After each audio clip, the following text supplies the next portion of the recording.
You know that moment when you open your eyes and everything feels wrong? When the ceiling above you is not the one you have stared at for 60 years? When the sounds around you are mechanical beeps instead of birds singing outside your window? When your own hands look like they belong to a stranger because they are so thin and pale and covered in bruises from needles you do not remember? That was my awakening after 8 months. 8 months in a place where time moves differently, where days blend into nights, blend into days, until you are not sure if you are living or dreaming, or somewhere in between. They told me I was in the intensive care unit. They told me I had been very sick. They told me many things, but their words floated around me like soap bubbles, beautiful and fragile and gone before I could grasp their meaning. All I knew was the ache in my bones, the fog in my mind, and the desperate longing to go home. Home. That word became my anchor, my prayer, my reason to keep breathing when the machines breathed for me, and my reason to keep fighting when everything in me wanted to surrender to the darkness that kept pulling at the edges of my consciousness. I am an old woman now, 78 years old, and I have lived through wars and losses and heartbreaks that would have broken younger souls, but nothing prepared me for what I found when I finally crossed the threshold of my own front door after those 8 endless months away. Nothing could have prepared me for the sight of my children, my own flesh and blood, the babies I nursed and rocked and sang to sleep, standing in my bedroom with garbage bags in their hands, throwing my clothes into the trash, my dresses, my cardigans, my nightgowns with the little flowers on them, the blue sweater my husband gave me on our 40th anniversary before he passed, the silk scarf I wore to my daughter's wedding, all of it, piece by piece, disappearing into black plastic bags like my life was garbage, like my memories were trash, like I was already gone. My daughter Sarah saw me first. Her face went white, completely white, like she had seen a ghost, and maybe that is what I looked like to her, a ghost returning to haunt the living. She dropped the bag she was holding, and my clothes spilled out onto the floor, a puddle of fabric and memories at her feet. My son Michael turned around slowly, so slowly, and his eyes met mine, and I saw something there I had never seen before, something that made my heart crack right down the middle. Guilt, shame, but also something harder, something colder, something that looked almost like resentment that I was standing there at all. They both froze like children caught stealing cookies, but they were not children anymore. They were grown adults in their 50s, and they were not stealing cookies. They were stealing my entire existence. The rehabilitation center had called them that morning to say I was being discharged. I know this now. I know they were expecting me later in the week, not that afternoon, not right then, not in the middle of whatever this was they were doing, but I had insisted on leaving early. I had begged the social worker, pleaded with the nurses, told them I needed to go home right away, that something was pulling me there, some instinct I could not name but had to follow. And now here I stood in my own bedroom doorway, watching my children dispose of me while I was still breathing. Sarah found her voice first. "Mom," she said, and it came out like a sob,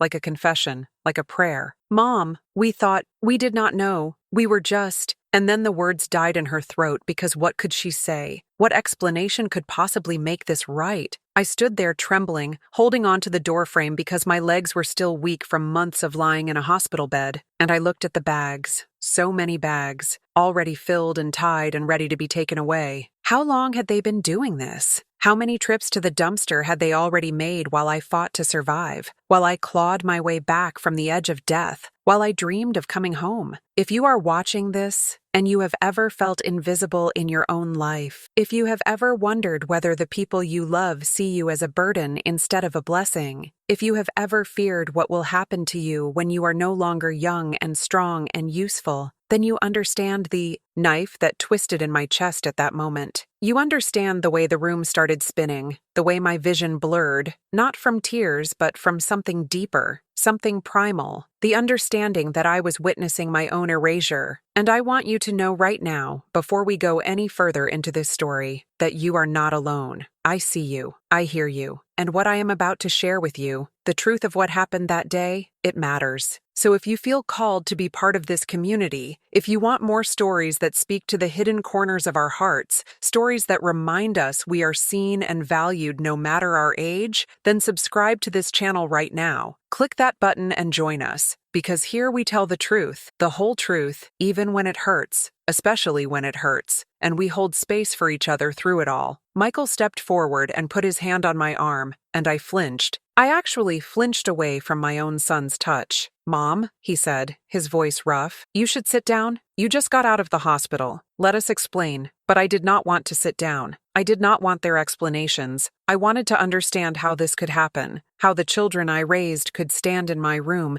and pack away my life like I was already dead. I looked past them to my dresser, and the drawers were open, empty, violated. I looked at my closet, and the hangers were bare, swinging slightly in the breeze from the open window. I looked at my nightstand, and the photographs were gone. The picture of my husband holding our first grandchild, the picture of my mother in her garden, the picture of all of us together at Christmas 5 years ago, before the forgetting started, before the confusion crept in, before I became someone who needed to be managed instead of loved. The forgetting. That is what they called it, what the doctors called it, what I tried not to call it because naming it made it real. Alzheimer's disease. Those 2 words that changed everything, that made my children look at me differently, that made me look at myself differently, that made every misplaced key and forgotten name feel like evidence of my disappearing. But I was still here. I was still me. Even after 8 months in intensive care, even after pneumonia nearly took me, even after the ventilator and the feeding tube and the infections and the setbacks, I was still here. And yet, here were my children, erasing me anyway. Sarah started crying, really crying, her shoulders shaking as she sank down onto my bed that they had already stripped of its sheets. "We were going to donate them, Mom," she whispered. "We thought," the doctor said, "they told us you probably were not coming back. They said we should prepare ourselves. They said the infection was too severe, that your organs were failing,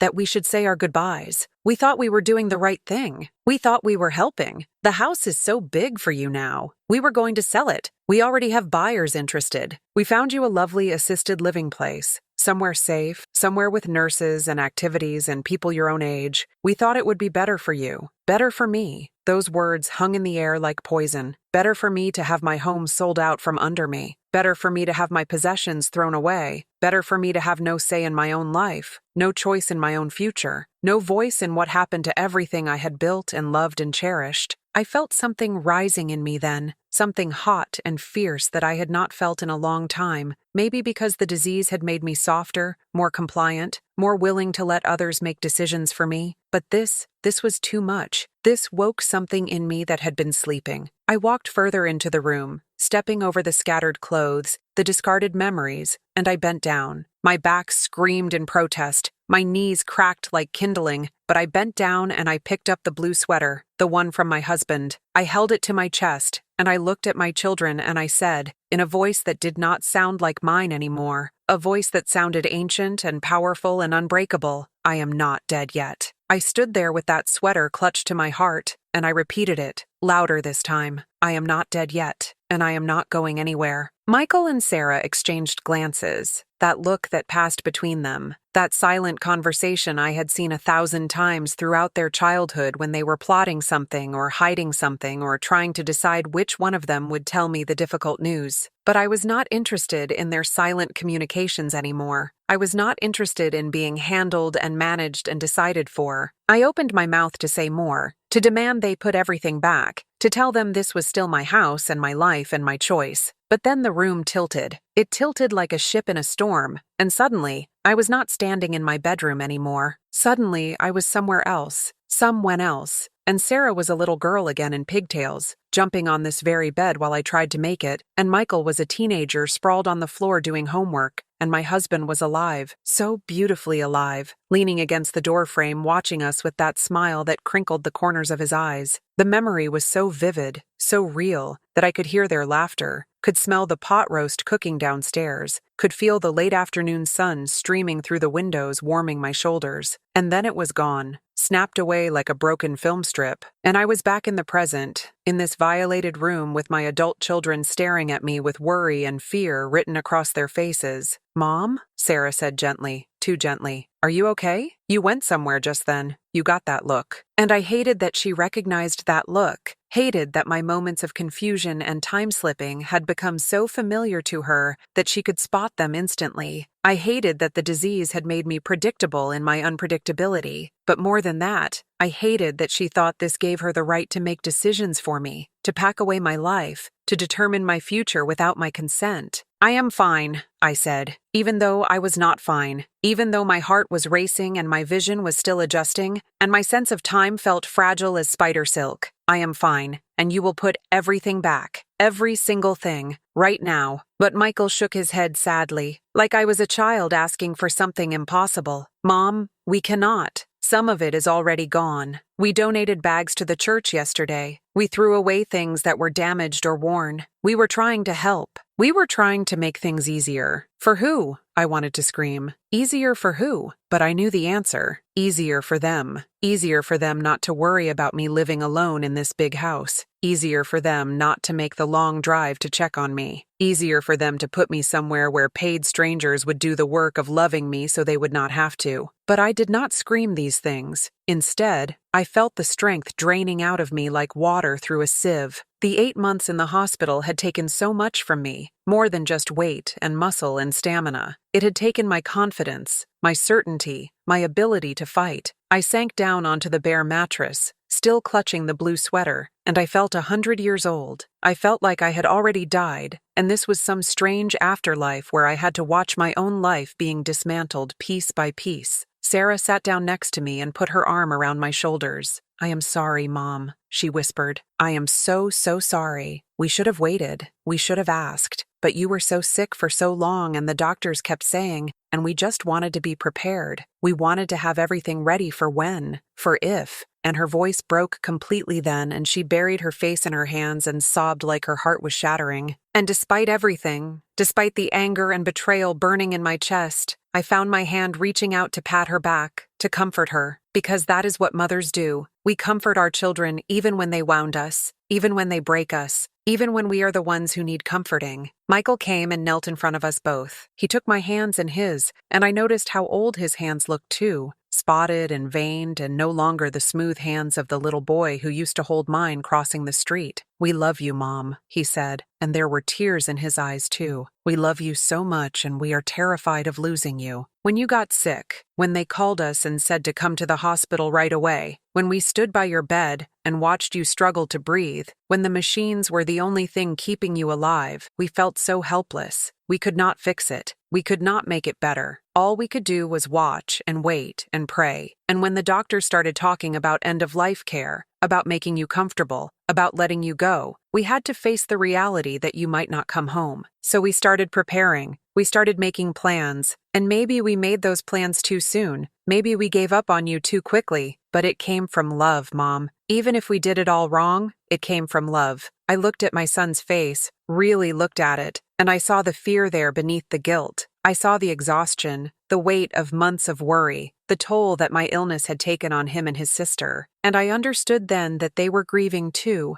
that they had been grieving for months, preparing themselves to lose me, trying to protect themselves from the pain of my death by starting to let me go before I was even gone. It did not make what they did right, but it made it human. It made it understandable. It made it something I could begin to forgive, even as it broke my heart. But here is where I need you to pause with me for a moment. If you are watching this and you have ever been caught between loving someone and losing them, if you have ever had to watch someone you love slip away slowly or all at once, if you have ever felt the impossible weight of trying to care for an aging parent while raising your own children and holding down a job and keeping your marriage together and just trying to survive, then I want you to do something for me. I want you to leave a comment right now that says, I am doing my best. Just those 4 words. I am doing my best. Because I need you to know that someone sees you. I need you to know that your struggle matters, that your exhaustion is real, that your love counts even when you make mistakes. Copy those words, I am doing my best, and paste them in the comments below. And when you do, know that you are not just validating your own experience, you are reaching out to someone else who is drowning in the same waters, who needs to know they are not alone. This is not just a comment. This is a lifeline. This is us building a community of people who understand that love and loss and caregiving are messy and complicated, and sometimes we get it wrong even when we are trying our hardest to get it right. So comment now. I am doing my best. Let us hold each other up. The days after that confrontation were strange and strained. My children put back what they could, returned what they had not yet donated, tried to restore my room to something resembling what it had been before. But things were different now. There was a crack in the foundation of our family, a hairline fracture that threatened to become a chasm. They were more careful around me, more gentle, more hesitant, like I was made of glass that might shatter at any moment. And maybe I was. Maybe the 8 months in intensive care had made me fragile in ways I did not want to admit. Maybe the disease eating away at my memories was making me fragile in ways none of us could prevent. Sarah started coming by every day, bringing groceries, helping with cleaning, checking on me with eyes that were always worried, always watching for signs that I was slipping, that I needed more help than I was willing to admit. Michael installed cameras in the house, discreet ones he thought I would not notice, so he could check on me from his phone, make sure I was eating, make sure I was safe, make sure I was still functioning in the ways he needed me to function to feel secure. I pretended not to see them. I pretended a lot of things in those early weeks home. I pretended I was fine living alone. I pretended I did not wake up confused about where I was. I pretended I did not sometimes forget that my husband was dead and call out for him. I pretended I did not leave the stove on, or forget to lock the doors, or lose entire hours to the fog that rolled in and out of my mind like weather I could not predict or control. I pretended because I was terrified that if I admitted how hard things really were, if I confessed how scared I was, my children would use it as evidence that they had been right all along, that I could not live alone, that I needed to be moved into that assisted living facility with its cheerful nurses and scheduled activities and slow death of independence. But the truth has a way of revealing itself no matter how hard we try to hide it. It happened on a Tuesday morning, 3 weeks after I came home from the hospital. I woke up and did not recognize my bedroom. I knew I was in a bedroom. I knew there was a bed beneath me, and walls around me, and a ceiling above me. But I did not know whose bedroom it was or why I was there. Panic seized my chest like a fist squeezing my heart. I got up, moving slowly because my body still ached from the months of illness, and I walked through the house like a stranger, touching furniture that seemed familiar but foreign, looking at photographs of people I knew I should recognize but could not quite place. There was a woman in the kitchen. She was making coffee and humming to herself, and when she turned and saw me standing in the doorway, she smiled and said, "Good morning, Mom." But I did not know her. I knew she was calling me Mom. I knew that meant something important, something fundamental, but I could not access what that something was.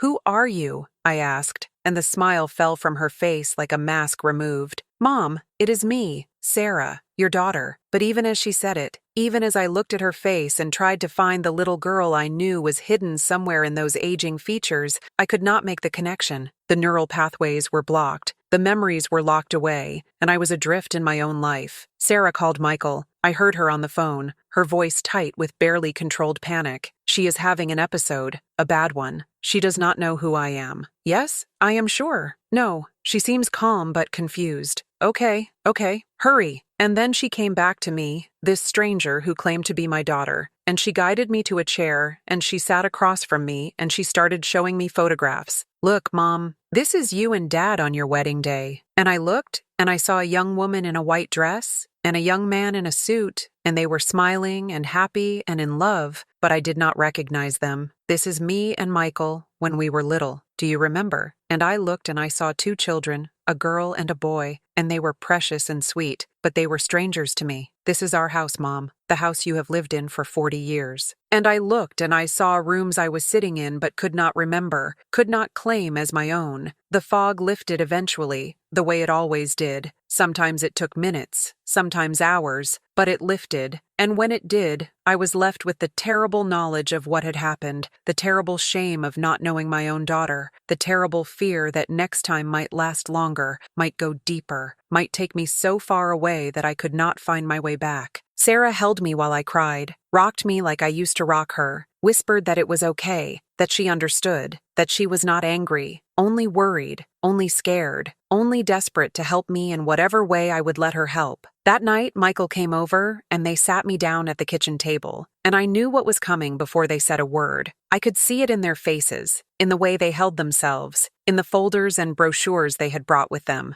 "Mom?" Michael started, and his voice was so gentle it hurt. "We need to talk about your safety. We need to talk about what happens next." And I wanted to fight. I wanted to argue and insist and tell them I was fine, but I could not, because I was not fine, and we all knew it. And pretending otherwise was only making things harder for everyone. They showed me the brochures for assisted living communities. They showed me floor plans of apartments with safety features and emergency call buttons. They showed me schedules of activities and meal plans and therapy options. They talked about how close it was to their homes, how often they could visit, how much better I would be cared for by professionals who knew how to handle memory issues. And I listened, really listened this time, not with anger or resentment, but with the growing understanding that maybe this was not about them wanting to be rid of me. Maybe this was about them loving me enough to make the hard choices when I could not make them for myself. But I asked for time. I asked for 1 month to show them I could do this, that I could live safely in my own home with support. They were reluctant, but they agreed. We would have home health aides come in daily. We would have meal delivery services. We would have medication managers and safety checks and all the scaffolding necessary to keep me upright in my own life. And if after 1 month things were not working, if I was not safe, if the episodes were getting worse instead of better, then I would go willingly to the assisted living community. I would make the choice myself instead of having it made for me. That month was the hardest of my life, harder even than the 8 months in intensive care, because in the hospital I could let go. I could surrender to the machines and the medicines and the expertise of others, but at home I had to fight every single day to stay present, to stay capable, to stay myself. The home health aide was a woman named Carmen, and she was kind but firm, patient but observant, and nothing escaped her notice. She watched me take my medications and reminded me when I forgot. She helped me with bathing and dressing and moving through my daily routines. She cooked meals and made sure I ate them. She was my shadow, my safety net, my proof that I could still live in my own home if I had enough help. But Carmen saw things my children did not see because they only visited for short periods, only saw the good moments when I was most myself. Carmen saw the whole truth. She saw me wake up confused 3 mornings out of 7. She saw me put milk in the cupboard and cereal in the refrigerator. She saw me forget I had already eaten lunch and ask for it again. She saw me look for my husband, calling his name, wandering from room to room, searching for a man who had been dead for 5 years. She documented it all in her careful notes, notes I knew she shared with the home health agency, notes I knew my children could access if they asked. The month passed both too quickly and too slowly. There were good days when I felt almost like my old self, when I could hold entire conversations and remember names and laugh at jokes and feel capable and whole. There were bad days when the fog was so thick I could barely see through it, when even familiar faces became strangers, when my own hands felt foreign to me. And there were in-between days, most days really, when I existed in a gray space between clarity and confusion, functional but fragile, present but precarious. On the last day of the month, my children came over for what we all knew was the final conversation. Carmen had left for the day, and it was just the 3 of us sitting in the living room, in the same spots where we had sat for countless family meetings and holiday gatherings and ordinary moments that I had not known to treasure when I had them. Sarah spoke first. "Mom, you have done so well this month. You have really tried. But Carmen has been documenting the episodes, and they are not getting better. They are getting more frequent. And we are so scared, Mom. We are scared you are going to fall and we will not find you for hours. We are scared you are going to wander outside and get lost. We are scared you are going to hurt yourself by accident because you forgot the stove was on, or forgot to take your medications, or forgot any of the hundreds of small things that keep a person safe." Michael pulled out more papers, and I recognized them this time. They were the admission papers for Meadowbrook Senior Living, the community they had chosen, the place they wanted me to go. "We have kept the apartment on hold for you," he said. "It is on the 2nd floor with a view of the gardens. It is beautiful, Mom. It is peaceful. And you will have people around you all the time, people who can help you, people who understand what you are going through. You will not be alone. You will be safe. Alone." That word echoed in my head, because I had been alone, truly alone, even with Carmen there every day, even with my children visiting regularly, because no one could enter the prison of my failing mind. No one could reach me when the fog rolled in. No one could bring me back when I drifted too far. Maybe they were right. Maybe safety was more important than independence. Maybe love meant accepting help even when it felt like giving up. I looked around my living room, at the couch where my husband and I used to sit every evening, at the bookshelf filled with volumes I could no longer read because I forgot the plot between one page and the next, at the photographs documenting a life I was slowly losing the ability to remember, and I felt something shift inside me. Something that had been holding tight and rigid and refusing to bend, finally softening, finally accepting, finally surrendering not to defeat, but to the reality of what my life had become. "Okay," I said quietly. "Okay, I will go. But I have one condition. I want to bring my blue sweater, the one from your father. I want to bring our wedding photograph. I want to bring my mother's garden picture. I want to bring pieces of this life with me so that even when I forget, even when the memories are gone completely,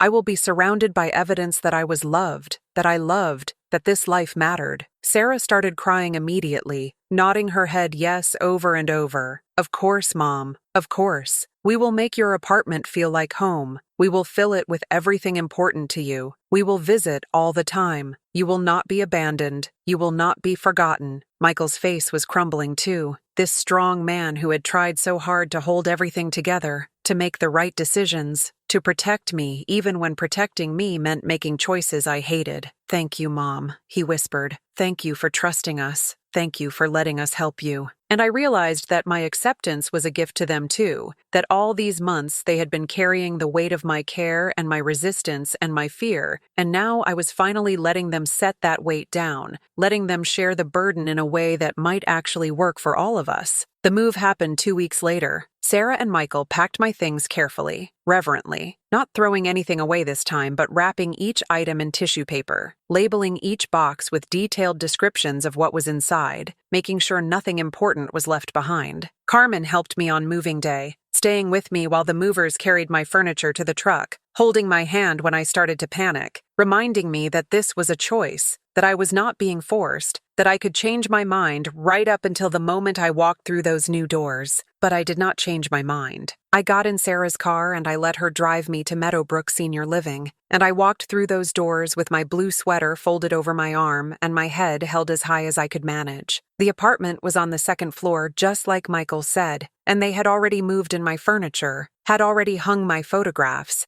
had already made it look as much like my old bedroom as possible in this new space. The bed was in the same position. The nightstand was on the same side. Even the lamp was the same distance from the edge of the table. The staff members who greeted me were warm and welcoming, learning my name immediately, asking about my comfort, explaining how everything worked in gentle voices that were respectful, not condescending. There would be meals in the dining room 3 times a day. There would be activities if I wanted them, quiet if I preferred that instead. There would be nurses on call 24 hours. There would be safety checks and medication management and all the support structures I needed. There would be other residents, other people navigating similar journeys, other families trying to figure out how to love someone whose mind was slowly leaving even while their body remained. Sarah and Michael stayed with me that first night, helped me get settled, ate dinner with me in the dining room where I met some of my neighbors, walked with me around the building showing me where everything was, tucking me into bed like I was a child, kissing my forehead and promising to come back tomorrow. And then they were gone,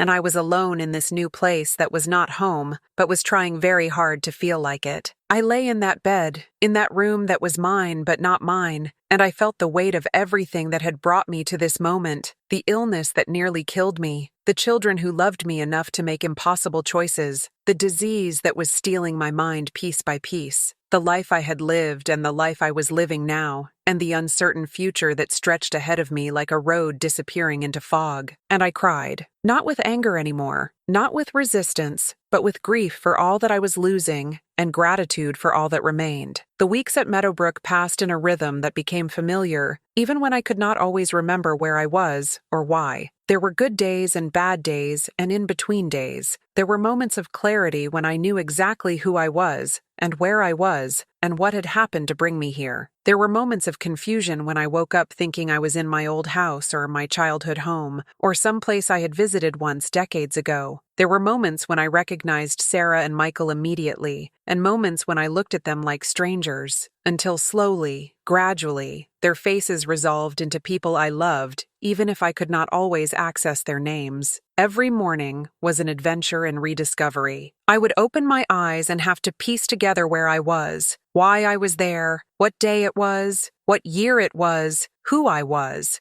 Some mornings this happened quickly, a matter of seconds, my mind clicking through the facts like a computer booting up, and I would remember everything and feel relieved and grateful for another day of relative clarity. Other mornings it took longer, minutes stretching into what felt like hours as I lay in bed, trying to remember my own name, trying to remember if I was young or old, trying to remember if my husband was alive or dead, trying to remember why this room looked familiar but not quite right. The staff at Meadowbrook learned to recognize my different states, learned to read the confusion in my eyes or the clarity in my voice, learned to meet me wherever I was on any given day without judgment or frustration. There was a nurse named Patricia who had a gift for bringing me back when I drifted too far. She would sit with me and ask simple questions, not about who I was or where I was, which sometimes made the confusion worse, but about what I could see and hear and feel right in that moment. "What color is the wall?" she would ask. "What do you hear outside the window? How does the blanket feel against your skin?" And slowly, gently, her voice would anchor me back to the present, back to myself, back to a version of reality I could function in. I started to notice patterns in my confusion, times of day when it was worse, triggers that would send me spiraling into the fog.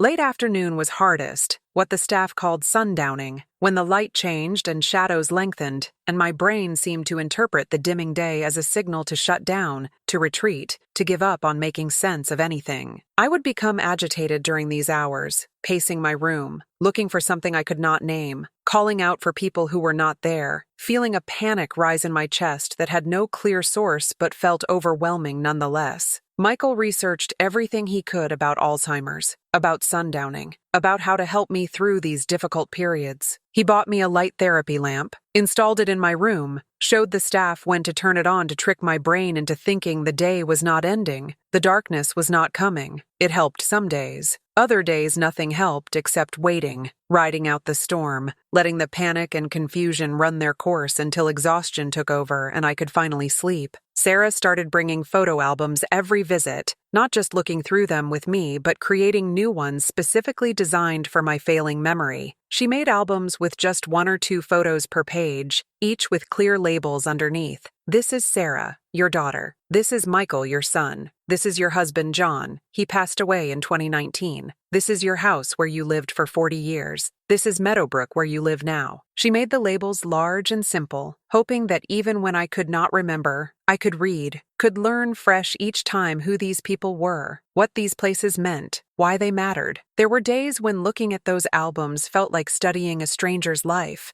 when the faces were familiar in some abstract way, but I could not connect them to any lived experience, any felt emotion, any real memory. I would look at the picture labeled "This is you and John on your wedding day," and I would see 2 young people who looked happy and in love, but I could not feel that love, could not access that happiness, could not remember being that young woman in the white dress with her whole life ahead of her. It was like watching a movie about someone else, interesting but distant, moving but not personal. But there were other days, blessed days, when looking at those same photos would crack something open inside me, and the memories would flood back, not just the facts, but the feelings, not just the knowledge that this was my wedding day, but the actual sensation of that day, the nervousness and excitement, the weight of the dress, the smell of the flowers, the sound of the music, the feel of John's hand in mine as we said our vows, the way my heart had felt too big for my chest, too full of love and hope and the terrifying, beautiful promise of forever. On those days I would cry with the sweetness of it, the gift of remembering, the miracle of accessing something I thought was lost forever. The other residents at Meadowbrook became my daily companions, my fellow travelers on this strange journey into forgetfulness. Dorothy across the hall had been a concert pianist before Alzheimer's took her memories, but left her muscle memory intact. She could not remember what she had for breakfast, or what year it was, or sometimes even her own name. But when she sat down at the piano in the common room, her fingers knew exactly what to do. They would move across the keys with a grace and certainty that the rest of her life lacked, playing complex pieces from memory, from some deep place in her brain where the disease had not yet reached. We would all gather to listen, residents and staff alike, mesmerized by this glimpse of who she had been, who she still was somewhere beneath the fog, the part of her that Alzheimer's could not touch. Robert the professor had taught history for 40 years at the State University, and though he could not remember what happened yesterday or this morning or 5 minutes ago, he could recount in vivid detail events from centuries past. He would hold court in the common room after lunch, telling stories about ancient Rome or medieval England or the American Revolution, and we never knew if the stories were accurate or if his damaged mind was weaving together fact and fiction. But it did not matter because they were entertaining and gave him purpose and reminded us all that we were more than our diagnoses, more than our failing memories, more than the confused elderly people the world saw when they looked at us.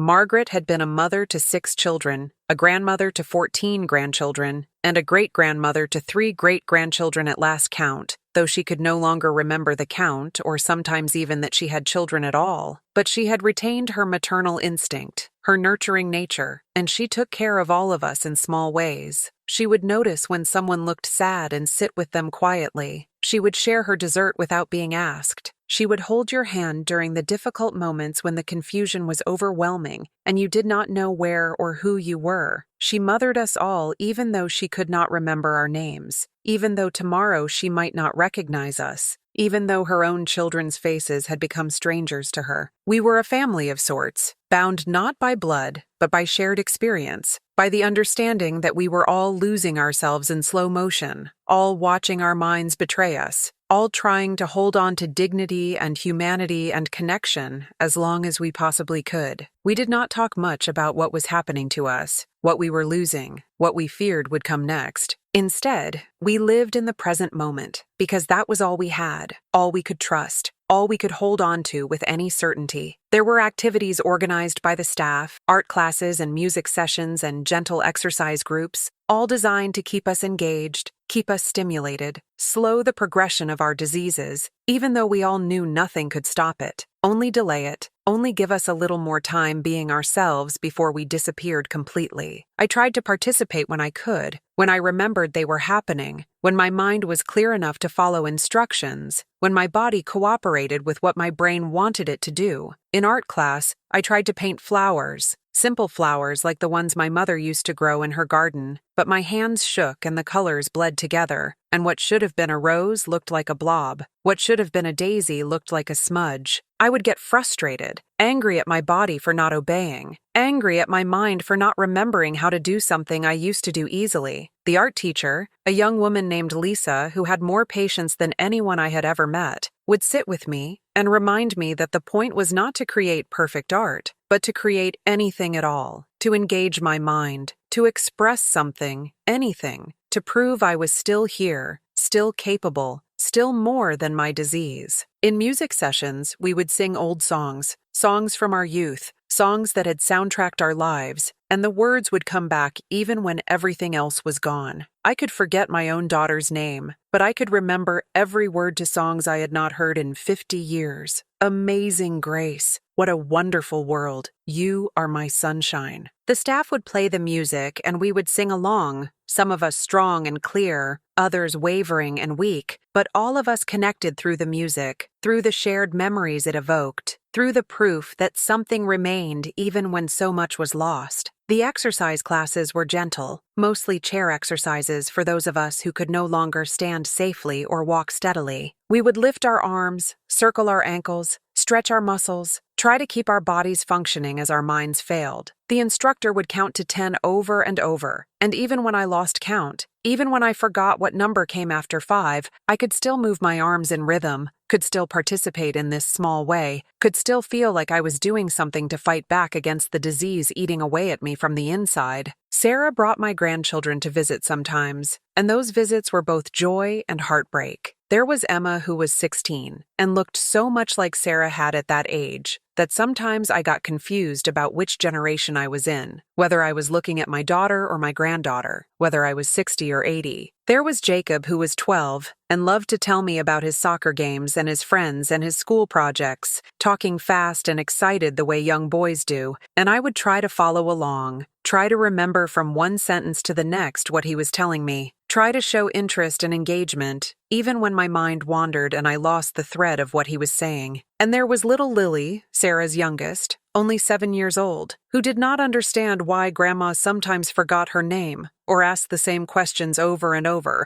or looked at her with confusion instead of recognition. Sarah tried to explain to her about Alzheimer's, about how Grandma's brain was sick, about how it made it hard for me to remember things, but how could a 7-year-old really understand that? How could she comprehend that I loved her desperately even when I could not remember her name? That she mattered to me even when I looked at her like a stranger? That forgetting her did not mean I did not care? One visit, Lily brought me a drawing she had made at school, a picture of our whole family with stick figures labeled with everyone's names. She had drawn me too, a stick figure with white hair labeled Grandma, standing with all the others, included, part of the family, loved. She handed it to me shyly and asked if I liked it, and I looked at this precious gift from this precious child, and I started to cry because I could not remember her name, could not remember if this was my granddaughter or great-granddaughter or neighbor's child, could not access any of the context I needed to respond appropriately. Lily's face fell and she looked at her mother with confusion and hurt, and Sarah gathered her close and whispered something I could not hear, probably explaining that Grandma's tears were not because of anything Lily did wrong, but because of the disease. Always the disease. Always this unwelcome presence between me and the people I loved most. Michael brought his wife Amanda sometimes, and I always liked Amanda, even though I often forgot who she was in relation to me. She was kind and patient, and never seemed offended when I asked her the same questions repeatedly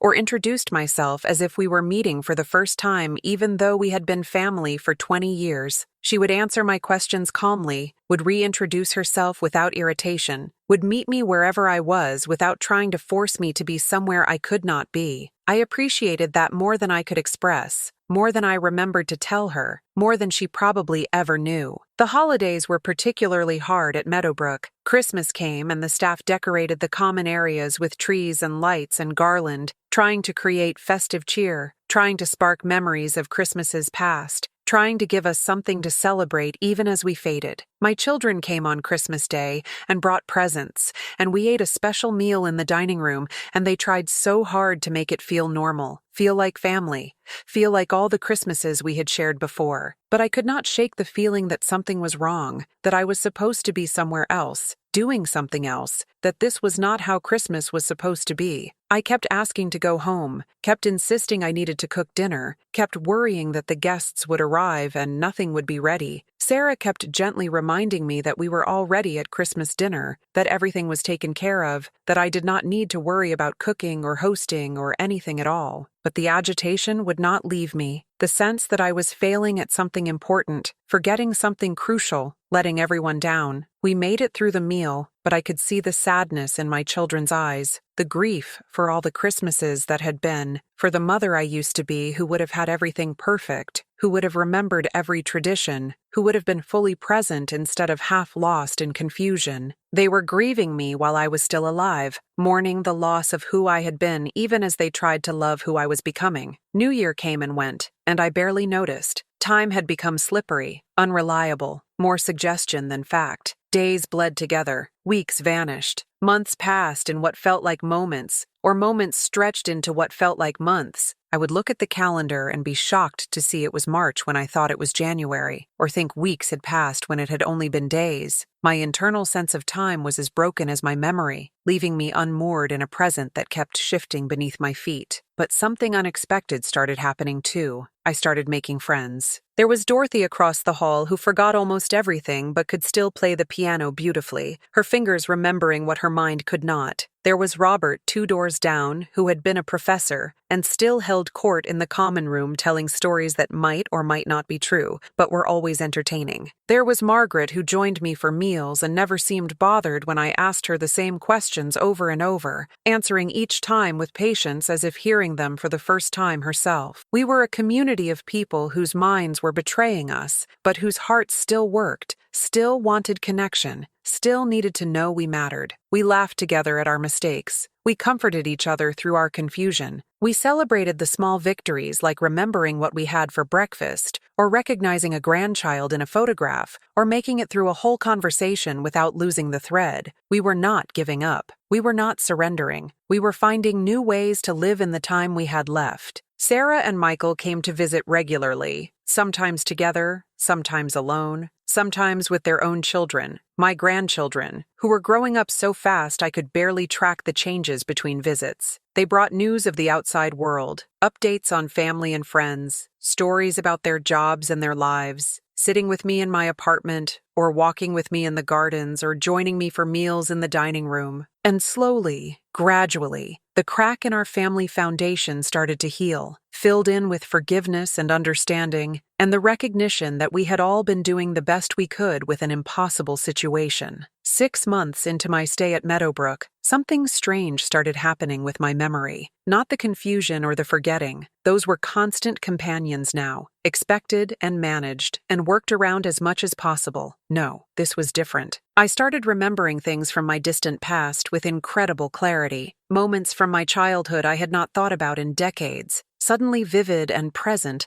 as if they had happened yesterday. I remembered my mother's voice singing lullabies. I remembered my father teaching me to ride a bicycle. I remembered my first day of school, my first kiss, my wedding day, not from photographs, but from lived experience, feeling the emotions as fresh as when I first felt them. Carmen, who still came to visit even though she was no longer my aide, told me this was common with Alzheimer's, that recent memory failed while distant memory remained, that I might forget what I ate for lunch but remember every detail of my 10th birthday party. It felt like a cruel joke, this disease that took away the present and the recent past, but left me marooned in memories so old they belonged to a different person, a young woman who could not have imagined this future, this old age, this slow dissolution of self. But there was something else happening too, something I did not understand but could feel building like a storm on the horizon. I started having dreams, vivid dreams, about the day I came home from the hospital and found my children throwing away my clothes. But in the dreams, the details were different. In the dreams, I was not angry or hurt. In the dreams, I understood immediately what they were doing and why. In the dreams, I was not surprised at all. One afternoon, 8 months after I moved to Meadowbrook, I was sitting in my apartment looking through the photograph albums Sarah had brought me, and I found a picture I did not remember seeing before. It was of me and Sarah and Michael, taken recently based on how old they looked, but I had no memory of when, or where, or why. I was sitting in a chair and they were on either side of me and we were all smiling, but there was something in my expression, something in my eyes that looked far away, looked absent, looked like I was there, but not there. I called Sarah and asked her about the photograph. "When was this taken?" I asked. There was a pause, a long pause, and then she said gently, "Mom, that was taken last Christmas. We celebrated here at Meadowbrook. You do not remember?" And I did not remember. I had no recollection of last Christmas, no memory of my children visiting, no trace of what should have been a significant day. It was just gone, erased, like it had never happened at all. How many more moments like that had I lost? How many visits and conversations and experiences had already disappeared from my mind, leaving my children to remember for both of us? How much of my life was I missing, even as I lived it? The questions spiraled in my head, making me dizzy, making me scared,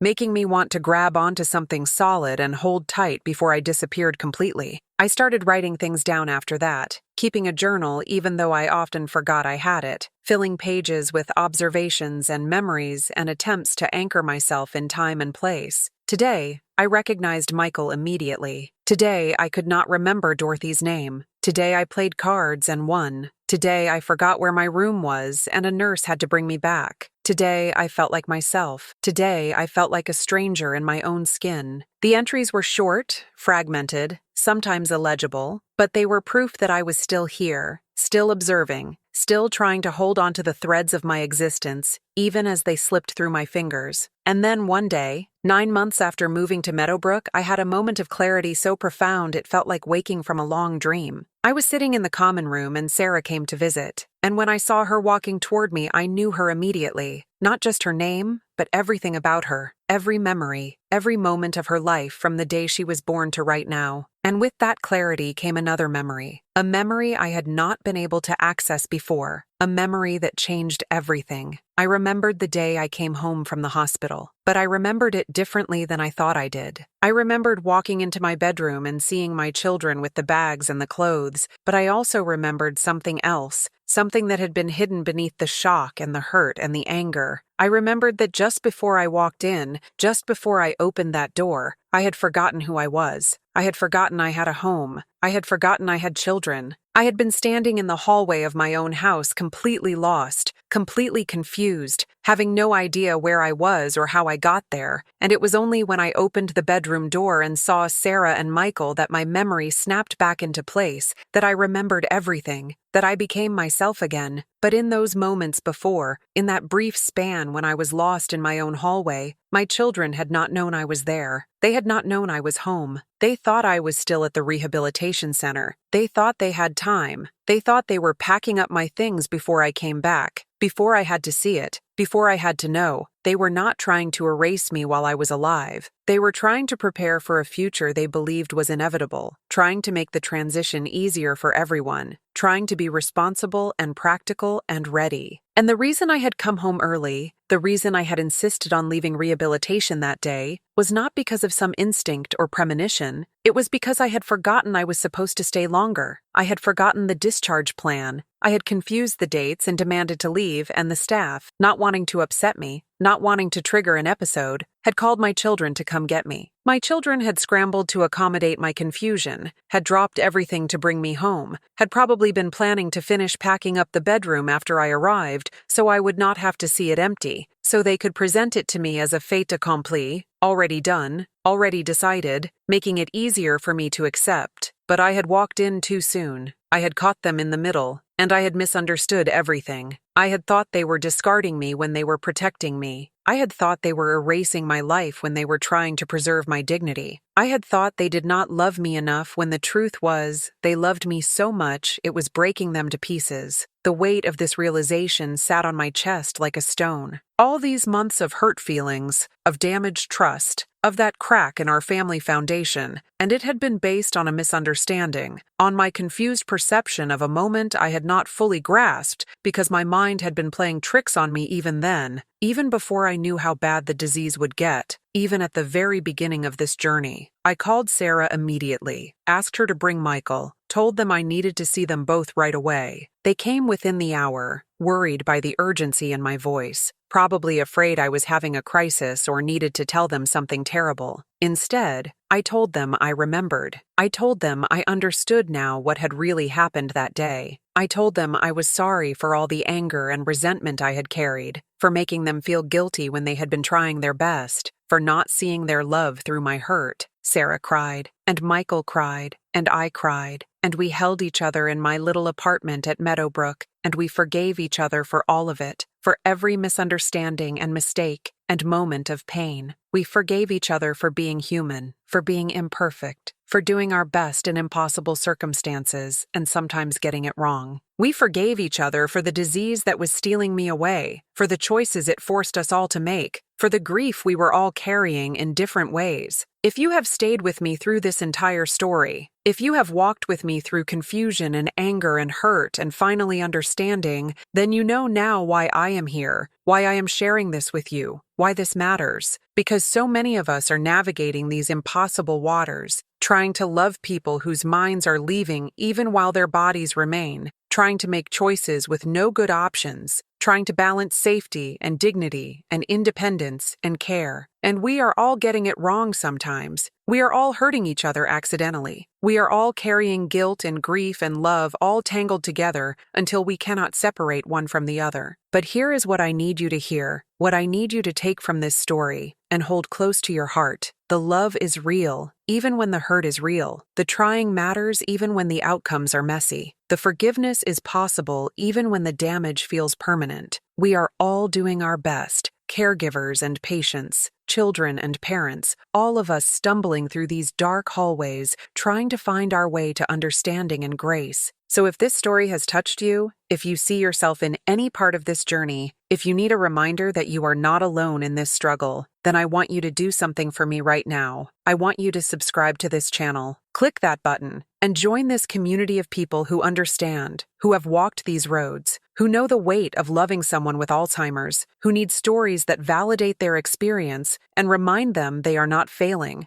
They are loving, and sometimes love looks like letting go, and sometimes it looks like holding on, and sometimes we do not know which is which until long after the moment has passed. Subscribe, because here we hold space for all of it. The grief and the guilt and the grace, the confusion and the clarity and the complicated, messy, beautiful truth of what it means to love someone whose mind is leaving. Subscribe because you matter. Your story matters. Your struggle matters. And you deserve a place where that is recognized and honored. I am still at Meadowbrook. My memory continues to fade, continues to play tricks, continues to steal moments even as I live them. But I am not alone. I have my children who visit faithfully, who have learned to meet me wherever I am in my confusion or clarity, who love me through every stage of this disease. I have my friends here who understand without explanation, who share this journey, who remind me that I am still a person, even when I cannot remember my own story. I have caregivers who treat me with dignity, who see me as more than my diagnosis, who make each day as good as it can possibly be. And I have this moment, right now, where I am still myself enough to tell you this story, to share this truth, to offer you the gift of my experience, in hopes that it helps you in some small way with yours. I do not know how much longer I will have moments like this, when the fog clears enough for me to see clearly, to speak truthfully, to connect meaningfully with the world beyond my fading mind. But I am using this moment, this clarity, to reach out to you across the distance and tell you that whatever you are going through with your own loved ones, whatever choices you are facing, whatever guilt you are carrying, you are not alone. You are seen, you are understood, and you are doing better than you think you are. The blue sweater is hanging in my closet here at Meadowbrook. I see it every day when I open the door, and even on the days when I do not remember who gave it to me or why it matters. I know it is important. I know it represents love. I know it is worth keeping, just like the memories that remain, just like the love that persists even when the details fade, just like the connections that endure even when recognition fails. We hold on to what we can for as long as we can, and when we cannot hold on anymore, we trust that others will hold on for us, will remember for us, will love us through the forgetting and the confusion and the long goodbye that Alzheimer's demands. This is my story. This is my truth. This is my gift to you,